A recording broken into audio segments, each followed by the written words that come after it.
এই আগুনটাকে কনফাইন রাখার জন্য এটা আমাদের সর্বাত্মক চেষ্টা ছিল। আমরা একই সাথে একে একে আগুনের ভয়াবহতা দেখে আমরা 3টে স্টেশনকে একসাথে মুভ করিয়েছি এবং সর্বমোট 11টি ইউনিট কাজ করেছে সোফা। আমাদের এই বিশেষ করে এই 5তলা যে গোডাউনটা এখানে কাজ করতে সময় লাগছে। আমাদের আগুনটা নিয়ন্ত্রণে আসছে 12টা 38-এ। আমাদের এই যেহেতু গোডাউনের ভিতরে এখনো মালামাল অনেক রয়ে গিয়েছে, এই বিশেষ করে প্যাম্পার সব থেকে বেশি, এইটা সময় লাগছে। এটাকে এই ড্যাম্পিং ডাউন করতে আমাদের আরও সময় লাগবে।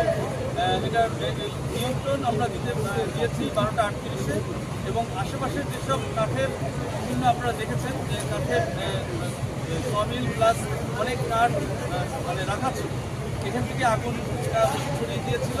তবে আমরা সক্ষম হয়েছি আগুনটাকে কনফাইন করতে। আমাদের সর্বাত্মক প্রচেষ্টা 11টা ইউনিটের প্রচেষ্টা এটা নিয়ন্ত্রণে আছে। এখন পর্যন্ত আমরা কোনো হতাহতের সংবাদ পাইনি, আমাদের কেউ জানায়নি।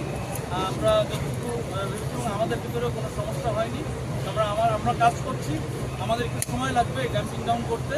আমাদের আগুন সম্পূর্ণ নির্বাপন হতে একটু সময় লাগবে। রাজল ভাই, একটা বিষয় সেটা হচ্ছে যে ভবনটা 5তলা ভবন, এটি আসলে কতটা ঝুঁকিপূর্ণ, আর এই জায়গা যেখানে আগুনটা লেগেছে এখানে আসলে নির্বাপন কোনো ব্যবস্থা ছিল না। এই বিষয় হচ্ছে আমাদের কিন্তু পানি নিয়ে ছোটাছুটি করছে, অর্থাৎ তার মানে কি আসলে পানির স্বল্পতা ছিল, সেটার কারণে আপনাদের কোনো দেখতে পেয়েছে।